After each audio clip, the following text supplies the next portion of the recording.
Hello बच्चों, good evening. I hope सभी लोगों का पेपर बहुत अच्छा हुआ होगा। चलिए हम लोग का पेपर का डिस्कशन शुरू करते हैं without any waste of time. सबसे पहला जो क्वेश्चन आपको स्क्रीन पे दिखाई दे रहा है बेटे, क्वेश्चन नंबर 51।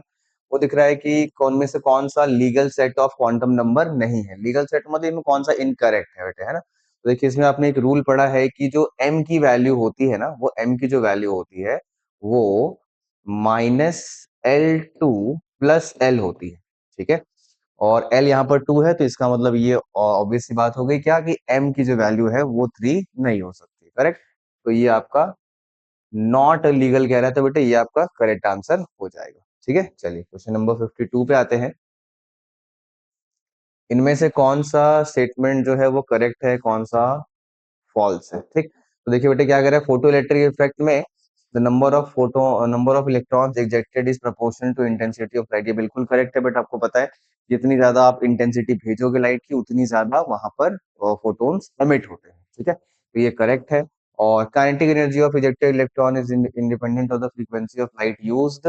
नहीं, ये गलत है। क्यों? बिकॉज फोटो इलेक्ट्रिक इक्वेशन में आपने पढ़ा है कि जो एच म्यू है वो इक्वल टू होता है बेटे किसके, H mu naught plus kinetic energy. इसका मतलब kinetic energy is dependent on the frequency of the incident radiation. ठीक है, तो ये आपका इनकरेक्ट हो गया। ठीक है, इंडिपेंडेंट कह रहा है, ये एक्चुअली में डिपेंडेंट होता है। ठीक है, तो ये ट्रू है, ये फॉल्स है।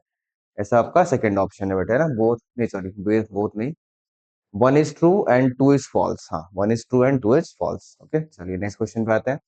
53, energy of the electron in the first Bohr orbit is this, the possible energy value of the electron in the excited state of Li2 plus। ठीक, तो excited state का मतलब होता है फर्स्ट ऑर्बिट नहीं, कम से कम सेकंड ऑर्बिट या फिर उसके ऊपर। ठीक है, तो आपको इसमें ना बेटा हिट एंड ट्रायल से ही चेक करना पड़ेगा कि जो फॉर्मूला है वो है -13.6 Z स्क्वायर। जेड स्क्वायर का मतलब हो जाएगा 9, क्योंकि लिथियम है, 3 का स्क्वायर हो जाएगा बेटे, है ना। और यहाँ पर आप पहले 1 का स्क्वायर नहीं पुट कर सकते, फॉर्मूला आपको पता है Z square by N square होता है। 1 नहीं पुट कर सकते बिकॉज एक्साइटेड स्टेट की बात हो रही है, इसीलिए आपको क्या पुट करना होगा, कम से कम 2 पुट करना होगा। ठीक है, 2 का स्क्वायर पुट करेंगे, है ना। 2 का स्क्वायर पुट किया, 2 का स्क्वायर पुट किया तो आंसर जो है, देखो ये दोनों तो हो नहीं सकता बेटा, है ना, क्योंकि ये पॉजिटिव वैल्यूज है। ये होगा कब, जब ये सिर्फ और सिर्फ ये मल्टीप्लाई होगा, इसका मतलब सिर्फ यही आंसर बचता है बेटे आपका।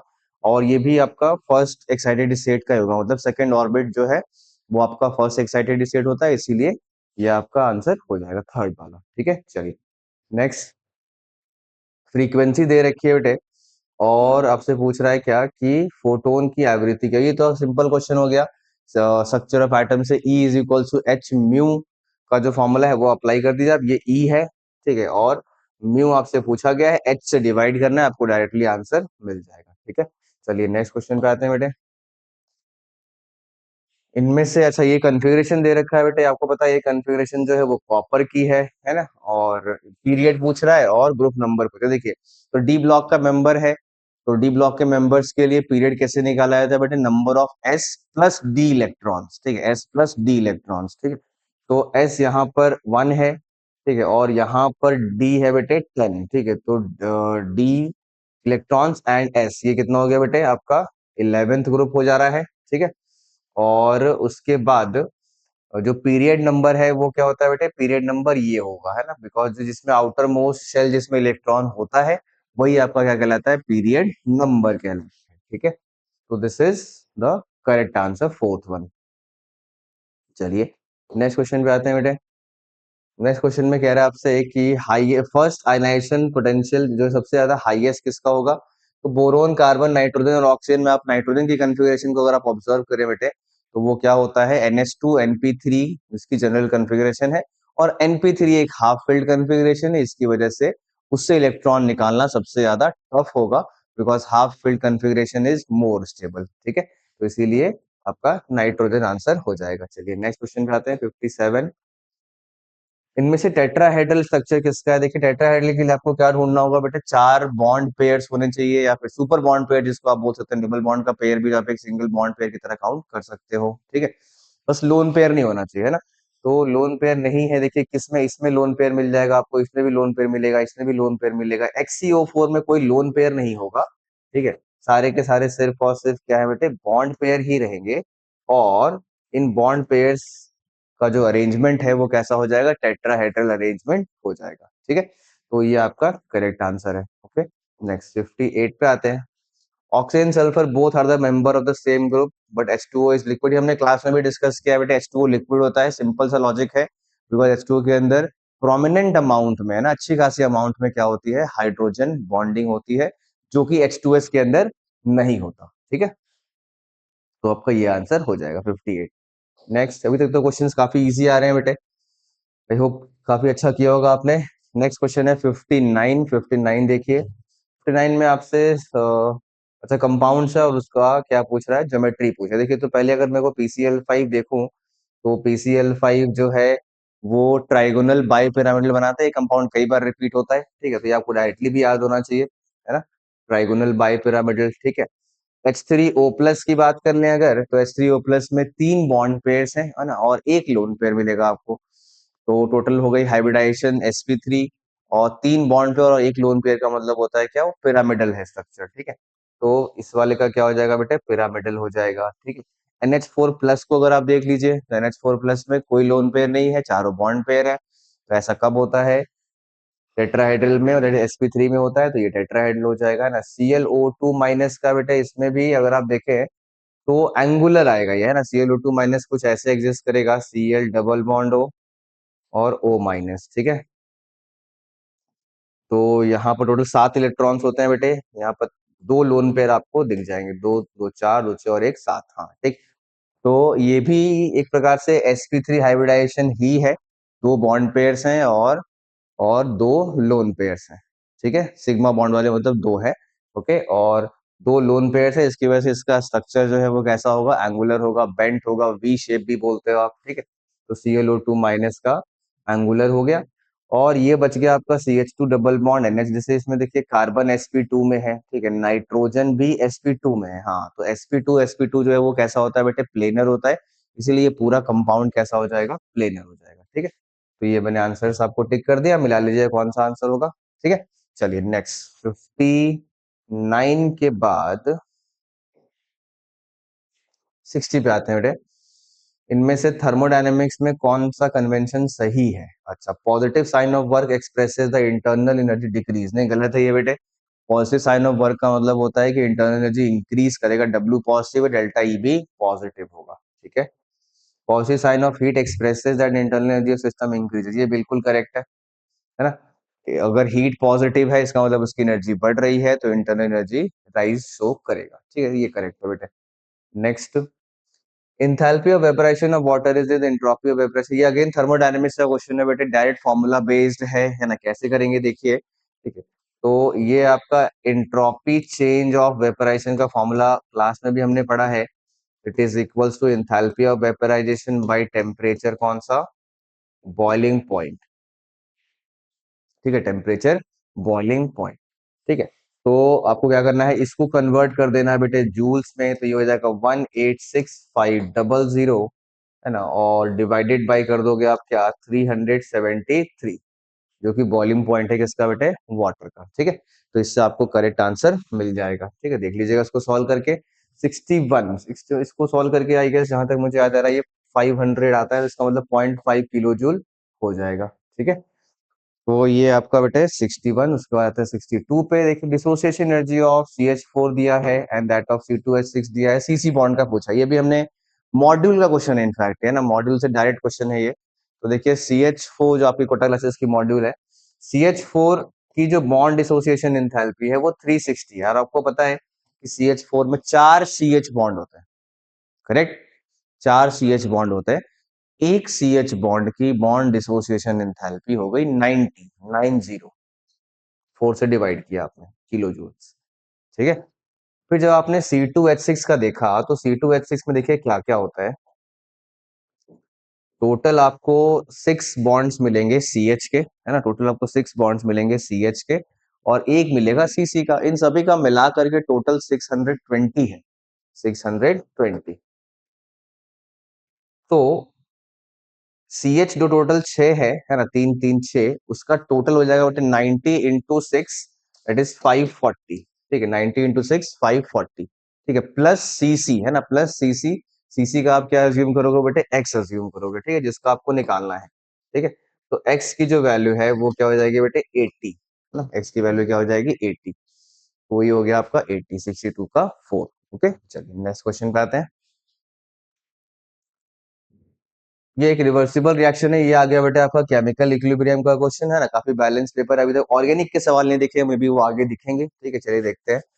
तो रिवर्सिबल रिएक्शन है ये, इसमें केपी दिया है, केसी पूछा है, तो सिंपल क्वेश्चन है बेटे, केसी इज इक्वल्स टू क्या हो जाएगा, केपी अपॉन आर टी, है ना, आर क्या रखते हैं, 0.0821 ही रखते हैं। और सबसे अच्छी बात है कि इसमें आपको सॉल्व भी नहीं करना है, ठीक है, आपको बस वैल्यूज को पुट कर देना है, और डेल्टा एन जी आएगा बेटे -2, ठीक है, और केपी रख दीजिए, ये आपका करेक्ट आंसर हो जाएगा, ठीक है। ब्रैकेट थोड़ा सा गलत लगा हुआ, ब्रैकेट यहाँ लगना चाहिए था, ठीक है, तभी ज्यादा करेक्ट होता, ठीक है।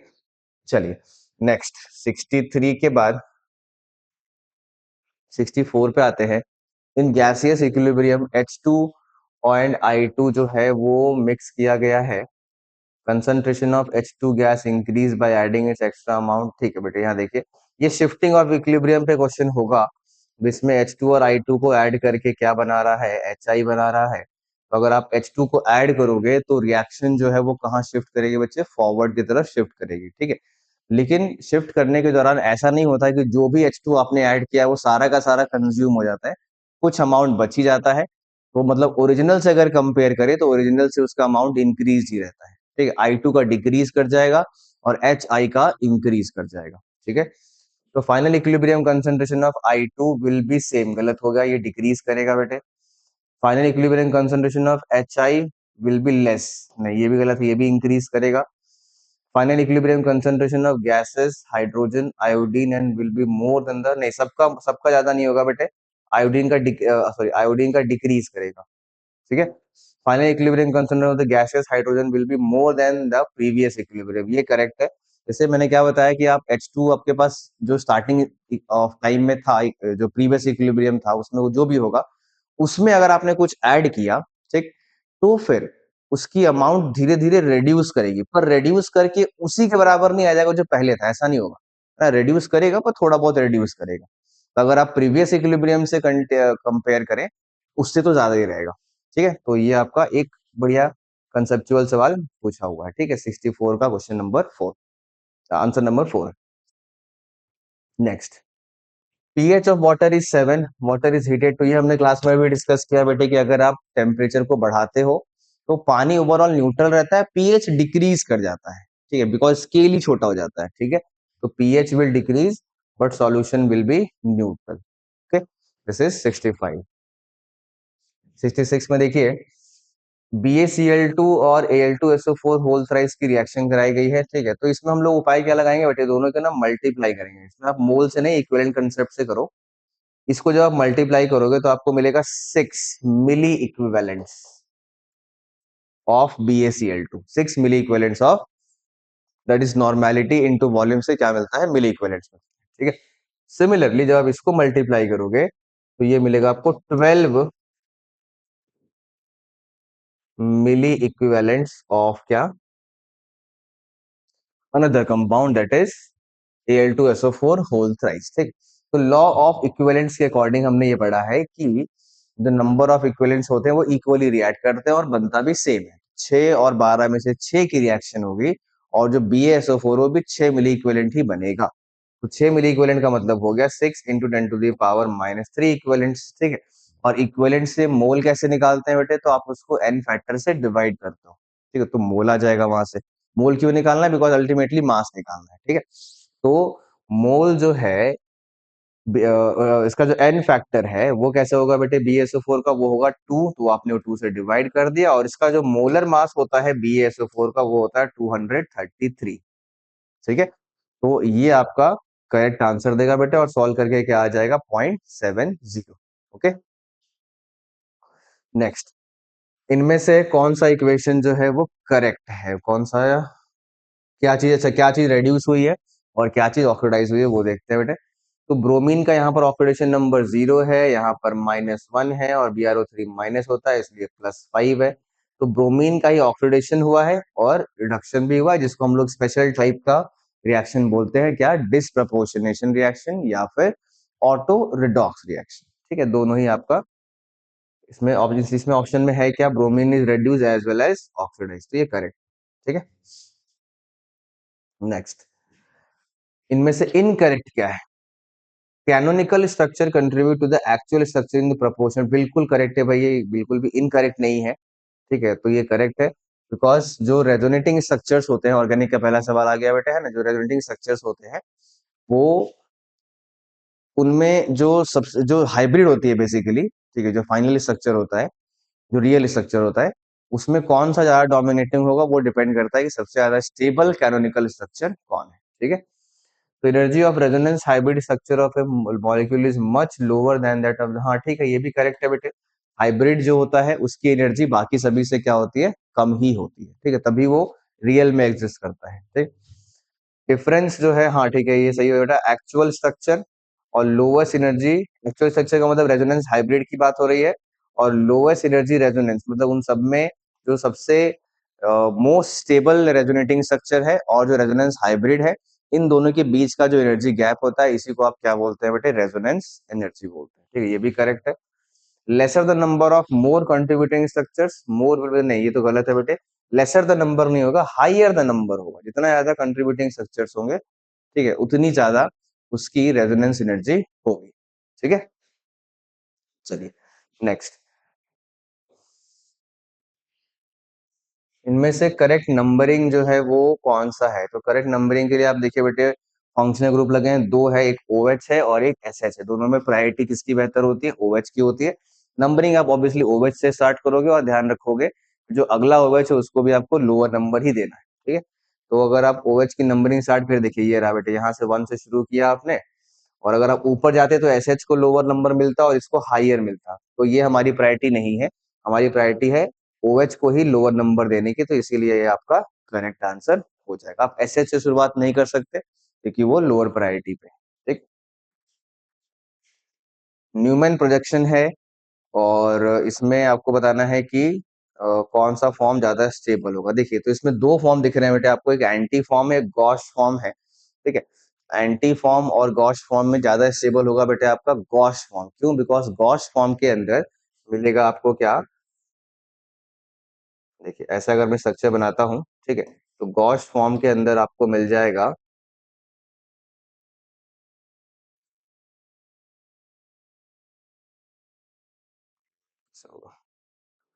COOH, है ना, यहाँ पर ठीक से स्ट्रक्चर बन जाएगा बेटे, तो यहाँ पर मिलेगा आपको हाइड्रोजन बॉन्डिंग, है ना, हाइड्रोजन बॉन्डिंग। तो ये जो हाइड्रोजन बॉन्डिंग है, इस चीज की वजह से ये दो COH के बीच में है बेटे, है ना, जो हाइड्रोजन बॉन्डिंग है, बाकी सभी जगह पे क्या है, हाइड्रोजन है, यहाँ भी हाइड्रोजन है, यहाँ भी हाइड्रोजन। ठीक है, तो हाइड्रोजन बॉन्डिंग के कारण ये वाला जो कंपाउंड है, इसमें एक रिंग बनेगी और वो स्ट्रेन को कम करती है, इसकी वजह से वो ज्यादा स्टेबल होगा। तो Gauss form is more stable then anti form. ठीक है, चलिए नेक्स्ट, इनमें से कौन सा वुड्स, अच्छा वुड्स रिएक्शन का मतलब हो गया बेटे हाइड्रोकार्बन चैप्टर में आ गया आप, जो क्लास 11th का जो ऑर्गेनिक का लास्ट चैप्टर होता है। तो वुड्स रिएक्शन में एक कंडीशन है क्या, कि कोई भी ऐसा हाइड्रोकार्बन नहीं बन सकता जो कि सिंगल कार्बन का, ये बनाना पॉसिबल ही नहीं है। ठीक है, सिंगल कार्बन का बनाना पॉसिबल नहीं होता। देखिए बाकी सभी में बेटे, तो ये तो अल्केन है ही नहीं, ठीक है, इसको और इसको आप बना सकते हो, इसमें कोई दिक्कत नहीं है, पर सिंगल कार्बन का नहीं बन सकता। ठीक है, सिंगल कार्बन के लिए आप कॉल्बे इलेक्ट्रोलाइसिस मेथड वगैरह यूज करते हो। ठीक है, नेक्स्ट, अनसर्टेनिटी प्रिंसिपल इनमें से किसके लिए मीनिंगलेस है, तो मैंने बताया था ये जो बड़ी चीजें होती है, साइज में बड़ी चीजें होती हैं, उनके लिए ये क्या है बेटे, मीनिंगलेस होता है। इलेक्ट्रॉन, प्रोटॉन, न्यूट्रॉन इनके लिए मीनिंगफुल है, तो क्रिकेट बॉल के लिए क्या है, ये मीनिंगलेस है। ओके, चलिए नेक्स्ट क्वेश्चन पे आते हैं। इन अनायन, अनायन में तो नंबर ऑफ प्रोटॉन की कमी हो जाती है, तो सिंपल क्वेश्चन है बेटे, है ना, बहुत ही सिंपल हो गया है, तो ठीक है। HCl में ओवरलैप किसका है, तो देखिए H में जो है कन्फिग्रेशन क्या होती है बेटे, 1s1 होती है। ठीक है, H में, और Cl में क्या कन्फिग्रेशन होती है, 2p5 होती है, सॉरी 3p5 होती है लास्ट में। ठीक है, तो इसमें भी अनपेयर्ड है, यहाँ पर भी अनपेयर्ड है, तो इसका S और इसका P, है ना, ये दोनों आपस में क्या कर जाते हैं, ओवरलैप कर जाते हैं। ठीक है, हाइड्रोजन का S और क्लोरीन का क्या बेटे P। ठीक है, तो इसीलिए कौन सी ओवरलैपिंग है ये, दिस इज sp ओवरलैपिंग। ठीक है, sp ओवरलैपिंग। ओके, चलिए next 25, enthalpies of neutralisation of strong acid. हाँ, ये हमने पढ़ा है बेटे, स्ट्रॉन्ग एसिड और स्ट्रॉन्ग बेस का इंथैल्पी ऑफ न्यूट्रलाइजेशन सेम होता है, वो होता है -57.1। ठीक है, तो ये तो स्टेटमेंट करेक्ट है, assertion is correct. Neutralisation is the heat of formation of water, नहीं, दिस इज रॉन्ग, है ना। हीट ऑफ फॉर्मेशन के लिए जो डेफिनेशन है वो है constituent elements in their standard physical state, मतलब H2 प्लस हाफ O2 से जो H2O बनेगा, उससे जो हीट रिलीज होगी वो होगी heat of formation of water. पर न्यूट्रलाइजेशन में H2 और O2 की रिएक्शन नहीं होती, वहां पर H प्लस और OH माइनस की होती है। ठीक है, तो वो हीट ऑफ फॉर्मेशन की कंडीशंस को फुलफिल नहीं कर रहा है। ठीक है, तो ये करेक्ट इनकरेक्ट है बेटे, ये करेक्ट है। तो देख लीजिए क्या हो जाएगा, A is true, R is false. हाँ, ठीक है, थर्मोडायनेमिक्स से ये आ गया बेटे आपका ionic equilibrium, solubility of this is this. अच्छा देखिए, ZnOH minus ZnOH whole twice की सॉल्युबिलिटी पूछ रहा है बेटे, तो कुछ नहीं करना है आपको, जो KSP की वैल्यू है इसकी वो है 10⁻⁻15, और वो लिखा जाएगा concentration of Zn2 plus into OH minus का स्क्वायर, है ना। ये भी हमने क्लास में डिस्कस किया हुआ है, कॉमन आयन इफेक्ट जो है ये टॉपिक होता है आयनिक इक्विलिब्रियम में, effect of common ion on solubility, है ये हमने क्लास में कर रखा है। तो OH माइनस की जो कंसंट्रेशन है ये 0.1 है, 0.1 की वैल्यू आप पुट करोगे स्क्वायर, इसको सॉल्व करोगे 10⁻13 आ जाएगा बेटे, है ना। ठीक है, तो ये जो Zn2 प्लस की कंसंट्रेशन आई, यही आपकी क्या बन जाएगी, सॉल्युबिलिटी बन जाएगी, बिकॉज ये किसी अदर सॉल्ट से अफेक्टेड नहीं है, ये सिर्फ ZnOH होल ट्वाइस से ही आ रहा है। तो जो इसकी कंसंट्रेशन होगी वही क्या कहलाएगी, सॉल्युबिलिटी कहलाएगी। ठीक है, नेक्स्ट, इनमें से there is a change in oxidation number of N atom, तो एन एटम में चेंज किस में बटे, वो तो आपको निकाल के देखना ही पड़ेगा। ये रहा देखिए, यहाँ पर NO2 में एन जो है वो +4 में है, यहाँ पर +5 में है, और यहाँ पर है +3 में। ठीक है, तो एन में चेंज आ रहा है बेटे, +4 से वो +5 भी जा रहा है, +3 भी जा रहा है, दिस इज डिस्प्रपोर्शनेशन रिएक्शन। ठीक है, एक सेकंड जरा पानी पी लूंगा।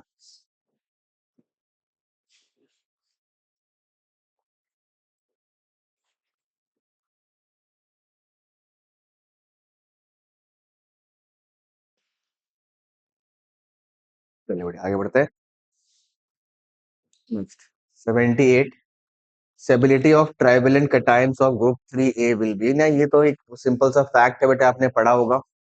ठीक है, डायरेक्ट आंसर होता है इसका, इंडियम की जो स्टेबिलिटी होती है वो दोनों से क्या होती है, कम होती है, गैलियम से भी और थैलियम से भी। ठीक है, नेक्स्ट 79, ये तो कई बार रिपीट होता है 78 वाला। 79 में देखिए बेटा, इसमें क्या है कि एरोमेटिक कौन सा, इसमें क्या काउंट करना होगा आपको, 4n+2 इलेक्ट्रॉन्स आपको चेक करना होता है, प्लेनरिटी चेक करनी होती है। ठीक है, तो यहाँ पर है बेटे 6 इलेक्ट्रॉन्स, यहाँ पर भी 6 इलेक्ट्रॉन्स, यहाँ पर 4 है और यहाँ पर 6 है, ए बी और डी। ठीक है, A B और D ये आपका करेक्ट आंसर है जो एरोमेटिक होगा नीचे में। ठीक है, चलिए नेक्स्ट 30 पे आते हैं, क्वेश्चन नंबर 80 बेसिकली। तो प्रोपाइल ईथर है और क्या है बेटे, डाई इथाइल ईथर है, propyl ether and di ethyl, methyl propyl ether है। ठीक है, और डाई इथाइल ईथर है। तो डाई इथाइल ईथर का मतलब हो गया ये आपका, इधर भी CH2, मतलब इधर भी इथाइल ग्रुप और इधर भी इथाइल ग्रुप।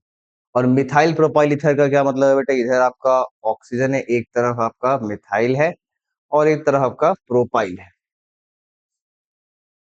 ठीक है, तो देख पा रहे हैं आप ये आइसोमर्स है बेटे, और बाई वैलेंट फंक्शनल ग्रुप के दोनों तरफ अलग अलग ग्रुप्स लगे हुए हैं। ठीक है, तो ये कैसा आइसोमर हो गया, दिस विल बी मेटामर। ठीक है, मेटामर्स में क्या होता है, बाई फंक्शनल के आसपास अगर दो डिफरेंट ग्रुप्स लगे हुए हैं, ठीक है, उनकी लेंथ जो है वो अलग अलग है कार्बन चेन्स की। ठीक है, तो फिर वो मेटामर्स में आते हैं। ओके, अब आते हैं 81 पे।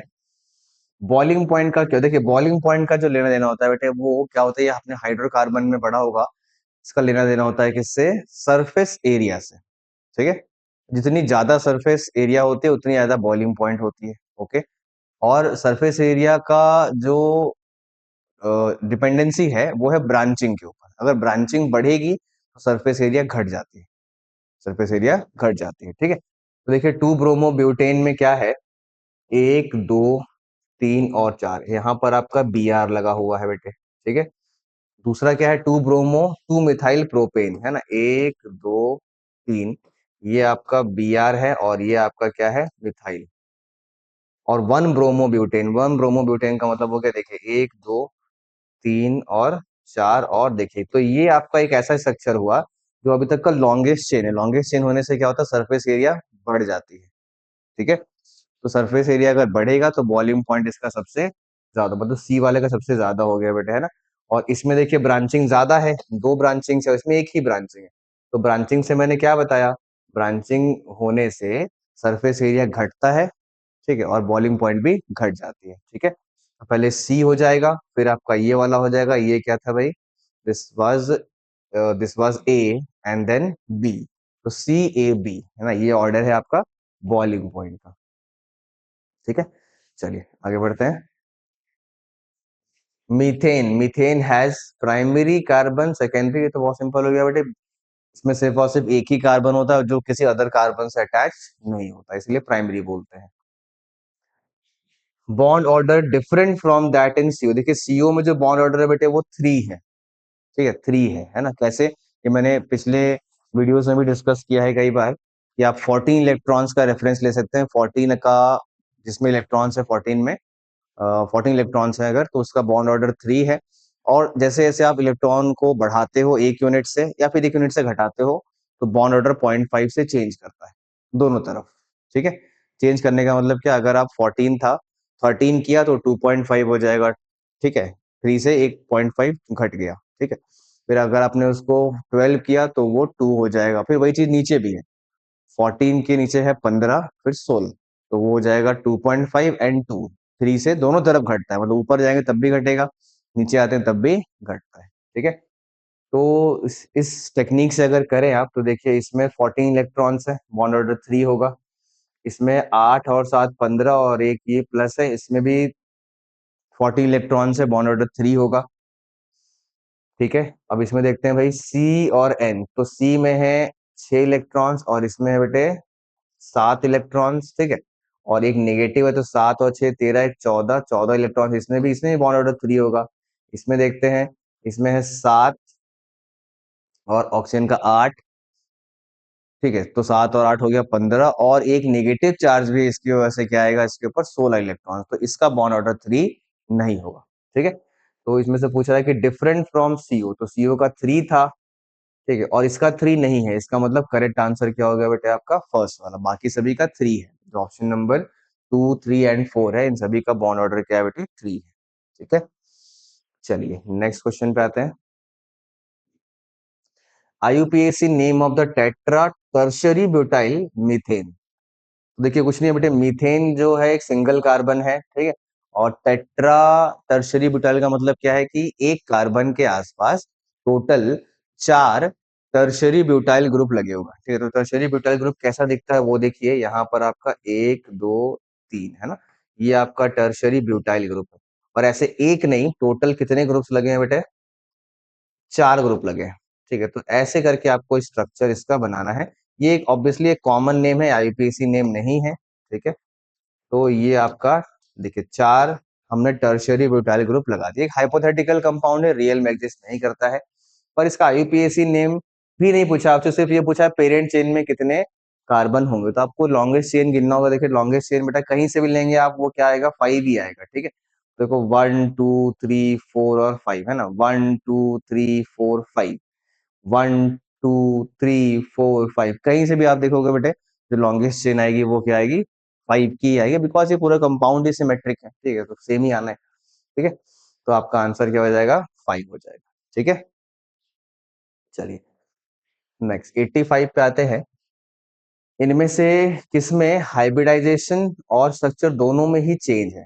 ठीक है, तो ये रहा बेटे, देखो ये रहा BF3 में, देखिए BF3 में जो हाइब्रिडाइजेशन है वो sp2 होती है ना, 3 ही बॉन्ड पेयर है।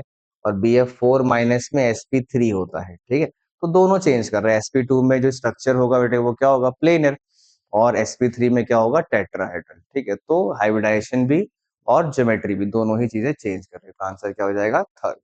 ठीक है, तो ये होगा 85। नेक्स्ट बात करेंगे 86 की। Arrange the following compounds in order of the increasing dipole moment. सबको स्ट्रक्चर बनाना पड़ेगा बट बिकॉज जो डाइपोल मोमेंट होता है वो स्ट्रक्चर डिपेंडेंट चीज होती है। ठीक है, तो टॉलवीन जो है वो कुछ ऐसा होता है, देखिए CH3। ठीक है, जीरो तो नहीं होगा, बहुत कम डाइपोल मोमेंट होगा लेकिन होगा। ठीक है, फिर आता है मेटा, ऑर्थो और पैरा। तो देखिए मेटा जो है वो कुछ ऐसा दिखेगा बेटे, आपका क्लोरोबेंजीन है, CH3 नहीं है, ये आपका मेटा हो गया। फिर आपका ऑर्थो, ये Cl, ये Cl है ना, और फिर आपका क्या बेटे? पैरा।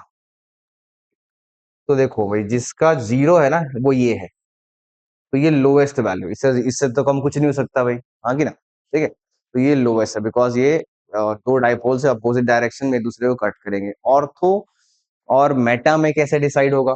ऑर्थो और मेटा में डिसाइड होगा बेटे आपका बॉन्ड एंगल से। तो देखिए इसमें बॉन्ड एंगल कम है, ठीक है, तो इसमें कॉस थीटा जो आएगा उसकी ज्यादा वैल्यू आएगी नेट रिजल्टेंट वेक्टर में।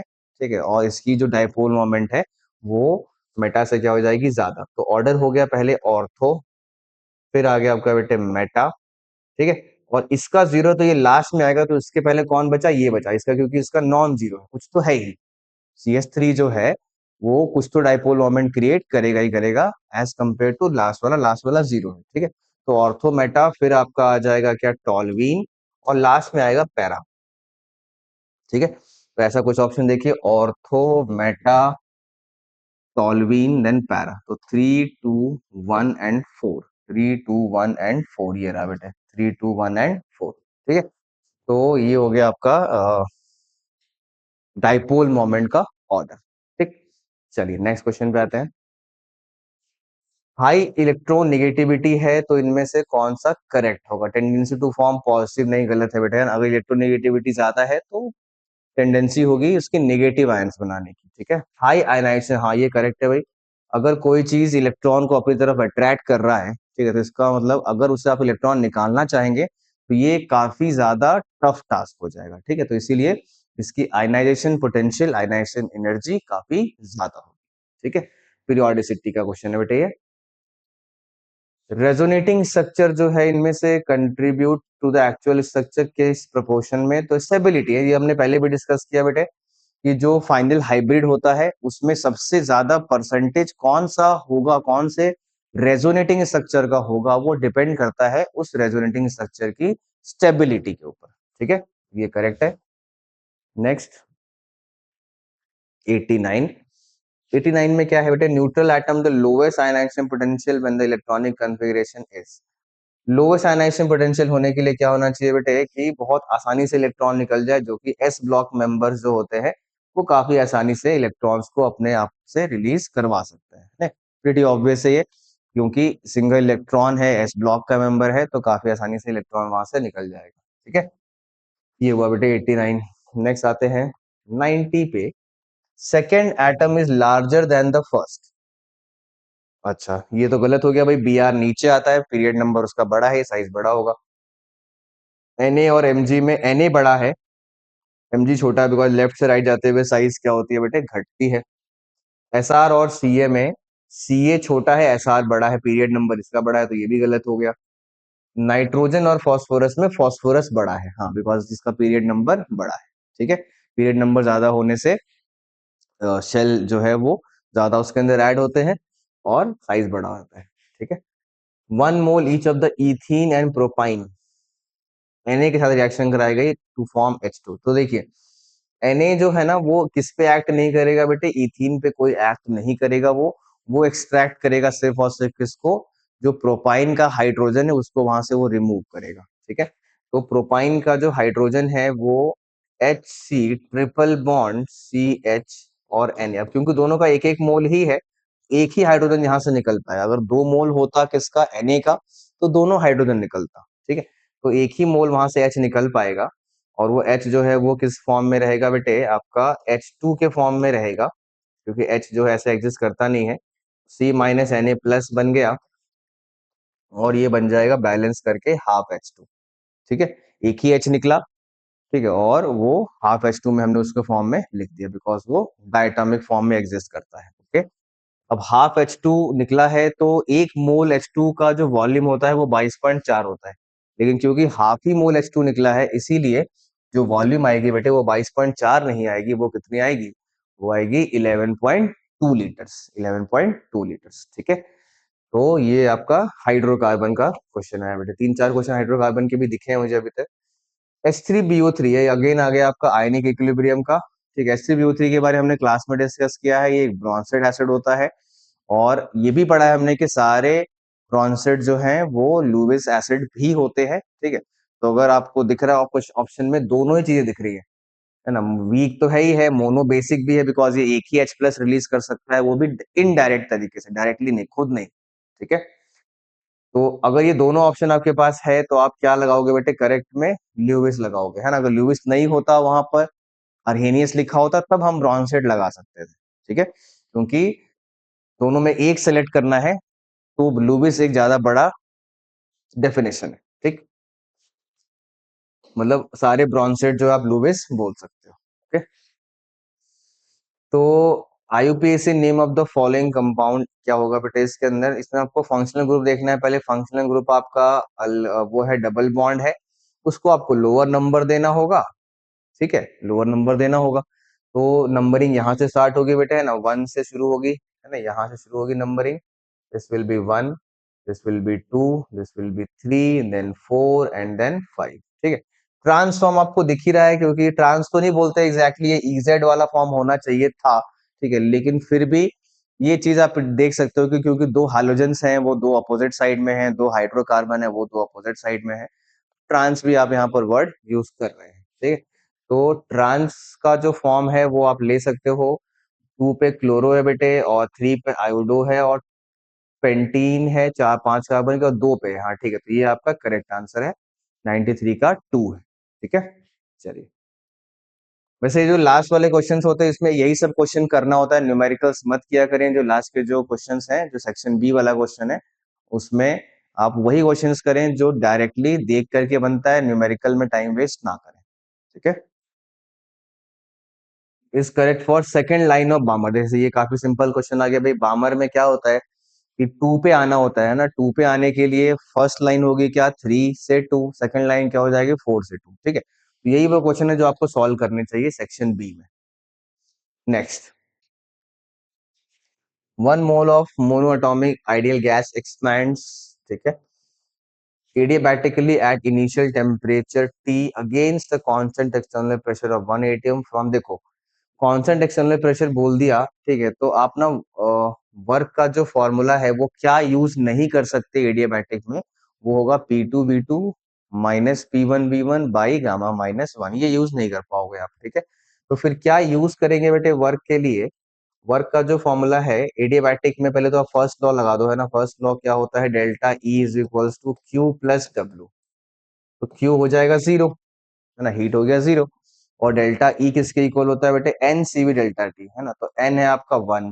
ओके, सीवी है मोनो अटोमिक आइडियल गैस, तो वो हो जाएगा 3/2 आर, और डेल्टा टी कैसे आएगा, फाइनल टेम्परेचर टी डैश, और इनिशियल को क्या मान लिया आपने, टी, तो टी डैश माइनस टी। ठीक है, और वर्क आएगी कैसे बेटे, minus P external into delta we. तो देखिए कांस्टेंट एक्सटर्नल प्रेशर है कितना, 180, और जो चेंज इन वॉल्यूम है वो है 1 लीटर से 2 लीटर का। ठीक है, तो वो तो 1 ही हो गया। ठीक है, तो P1 हो गया और चेंज इन वॉल्यूम भी 1 हो गया। ठीक है, बस इसको आप सॉल्व करोगे, 2 यहाँ पर आएगा बेटे, तो टी डैश की जो वैल्यू है वो आपकी क्या हो जाएगी, वो हो जाएगी -2/3 और आर। ठीक है, 2/3 और आर। ठीक है, तो ये रहा आपका आंसर। ठीक है, आर यही क्यों लिया है बेटे, बिकॉज जो प्रेशर है वो एटीएम में है, और वॉल्यूम किस में है, लीटर्स में है। एटीएम लीटर में आप आर की वैल्यू 0.0821 ही लेते हो। ओके, तो इसीलिए आपका third will be the correct answer. Next, oxidation number of sulphur पूछा गया है, S8 S2 F2 और S2F। देखिए S8 जो है बेटा वो आपका एक एलोट्रोपिक फॉर्म है, इसमें ऑक्सीडेशन नंबर 0 रहता है। ओके, S2 F2 में कैसे निकालोगे, सल्फर का x मानोगे 2x, फ्लोरीन का हमेशा माइनस 1 रहता है तो -1 इंटू 2 हो जाएगा -2 इक्वल टू 0। तो x की जो वैल्यू है वो क्या हो जाएगी +1। ठीक है, तो इसमें हो गया बेटे +1 और इसमें हो जाएगा -2 बिकॉज हाइड्रोजन का +2 हो जाएगा, तो ये सल्फर को क्या होना होगा -2। ठीक है, तो 0 +1 एंड -2 ये हो गया बेटे 96 नंबर। चलिए नेक्स्ट क्वेश्चन पे आते हैं 97। अगेन थर्मोडायनेमिक्स से क्वेश्चन है बेटे, मोलर एंथैल्पी ऑफ फॉर्मेशन किसका जीरो है। ठीक है, तो ये हमने बाय डेफिनेशन पढ़ा है, इन मॉलिक्यूल्स का कभी नहीं होता है ना, या तो वो मोनोएटॉमिक एटम्स होते हैं, ठीक है, या फिर होमो एटॉमिक मॉलिक्यूल्स हो सकते हैं, है ना, हेटेरो एटॉमिक मॉलिक्यूल्स नहीं हो सकते। ठीक है, और उसमें भी अपने स्टैंडर्ड फिजिकल स्टेट में होने चाहिए। तो ब्रोमीन का जो स्टैंडर्ड फिजिकल स्टेट है वो गैस नहीं है, वो लिक्विड है। ठीक है, तो ये भी नहीं हो सकता, तो क्या बचता है बेटे Cl2। ठीक है, F2 gas, Cl2 gas, class में डिस्कस किया हमने। ब्रोमीन लिक्विड और आयोडीन सॉलिड, ये है कुछ स्टैंडर्ड फिजिकल स्टेट्स। ठीक है, नेक्स्ट लास्ट 3 क्वेश्चन है बेटे। For the chemical reaction the amount of X3Y at equilibrium is affected. देखिए, अगर आपको इक्विलिब्रियम में किसी भी चीज का अमाउंट अफेक्ट करना है, ठीक है, तो फिर टेम्परेचर तो है ही, टेम्परेचर से तो सब कुछ अफेक्ट हो सकता है। ठीक है, प्रेशर के लिए आपको देखना होता है बेटे कि डेल्टा एन जी जीरो ना हो, अगर वो जीरो होगा तो इफेक्ट नहीं होगा। ठीक है, तो डेल्टा एन जी जीरो नहीं है भाई, हाँ, बिकॉज 1 - 4 है डेल्टा एन जी। ठीक है, तो प्रेशर से भी इफेक्ट होगा, टेम्परेचर से भी इफेक्ट होगा। ठीक है, कैटलिस्ट से इफेक्ट नहीं होता है ना, ये ऑप्शन गलत है, कैटलिस्ट से नहीं होता है। कैटलिस्ट चीजों को फास्ट या स्लो कर सकती है, पर उसके अमाउंट को नहीं बढ़ा घटा सकती। ठीक है, मतलब ये हो सकता है कि इक्विलिब्रियम जल्दी अचीव हो गया या फिर स्लो अचीव हुआ, लेकिन ज्यादा बन जाए ये नहीं हो सकता है। ठीक है, तो ज्यादा और कम किसके हाथ में है? सिर्फ और सिर्फ टेम्परेचर एंड प्रेशर। ठीक, चलिए नेक्स्ट क्वेश्चन पे आते हैं बेटे 99। स्ट्रॉन्गेस्ट ब्रॉन्सेड स्ट्रॉन्गेस्ट बेस कह रहा है आपसे, है ना, स्ट्रॉन्गेस्ट बेस के लिए आपको क्या देखना होगा? इन सभी में वीकेस्ट एसिड देखना होगा बेटे, तभी उसका कॉन्जुगेट जो है वो क्या हो सकता है, स्ट्रॉन्गेस्ट बेस हो सकता है। ठीक है, तो इसका जो एसिड है वो HClO है ना, ये हमने क्लास में डिस्कस किया है वैसे। ये HClO2 है, ये HClO3 है और ये HClO4 है। ठीक है, तो इन सभी कंपाउंड्स में जो सबसे ज्यादा एसिडिक है वो डिसाइड कैसे होता है बेटे? जो सेंट्रल एटम है Cl है, उसके ऑक्सीडेशन नंबर से। जितनी ज्यादा ऑक्सीडेशन नंबर, उतनी इलेक्ट्रॉन की कमी और उतनी ज्यादा इलेक्ट्रॉन को गेन करने की टेंडेंसी। ठीक है, और जिसमें इलेक्ट्रॉन को गेन करने की टेंडेंसी होगी वो चीज एसिडिक होगी। तो HClO4 will be the strongest acid और HClO will be the weakest acid. तो अगर वो वीकेस्ट एसिड है तो उसका बेस कैसा होगा बेटा? स्ट्रॉन्गेस्ट। ठीक है, तो HClO minus will be the correct answer. ठीक है, चलिए नेक्स्ट क्वेश्चन पे आते हैं। Number of radial notes in 3s and 2p। देखिए, रेडियल नोट्स का जो फॉर्मूला होता है बेटे वो होता है n - l - 1। ठीक है, तो n की वैल्यू है 3। ठीक है, l की वैल्यू है क्या? s में है 0 एंड देन -1, तो 3 - 1 क्या हो जाएगा बेटे? 2। ठीक है, तो ये हो गया रेडियल नोट्स। ठीक है, अच्छा, और 2p में क्या है? n है आपका 2, l है आपका 1 एंड देन अगेन -1, तो ये हो गया 0, तो 2, 0। ये हुआ बेटे आपका number of radial notes in 3s and 2p orbitals. ठीक है, तो बस इसी के साथ आपका डिस्कशन भी जो है वो कंप्लीट होता है। आज के पेपर में थोड़ी सी एक लाइन बताऊं मैं तो, मोस्टली कंसेप्चुअली थोड़े से कम है क्वेश्चंस, फॉर्मूला बेस ज्यादा है। ठीक है, तो अगर आपने कई बार, मतलब होता है कि अगर आपको फुल सिलेबस रिवाइज करना होता है तो बहुत डेप्थ में क्वेश्चंस जो है वो टैकल कर पाना मुश्किल होता है। तो इससे आपको पेपर में ये चीज बेनिफिट दिखी होगी कि हाँ, मतलब बहुत सारा थोड़ी डेप्थ में पूछा गया, फॉर्मूला बेस पूछा गया, तो आपके नंबर्स ठीक ठाक आ रहे होंगे अगर आपने एक फॉर्मूला चार्ट से पूरा का पूरा चैप्टर, हर एक चैप्टर को रिवाइज किया होगा तो। ठीक है, चलिए, तो फिर सभी को रिजल्ट के लिए best of luck. Okay, thank you.